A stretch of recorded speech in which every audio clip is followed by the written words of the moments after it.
We got Live from Heaven. Now, this is a collection of short stories written by me.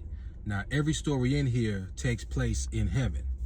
One of the stories in here is about this man and his wife. They're at the gates of heaven talking to Jesus, and then they see Adam and Eve walk up. And then the man starts to kind of berate Adam and Eve and say, how could y'all do that in the Garden of Eden? Y'all messed it up for the rest of us. So then God hears that, and then God decides to humble that man. Another story in here is about this skunk. This skunk, he lives in this part of heaven that's called the elite section. And the elite section is pretty much reserved for any animal that rode Noah's Ark while they were on earth. So this skunk, he's having some problems that he wouldn't have been having if he was not living in the elite section.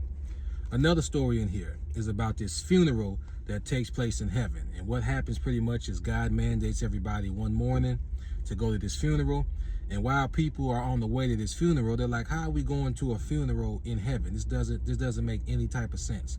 But once they get to the funeral, it all makes sense of why they're there, why there's a funeral in heaven. And then once they find out whose funeral it is, it really makes sense. There's about 9 other stories in here as well, guys. This is Live from Heaven, a collection of short stories that all take place in heaven, written by me.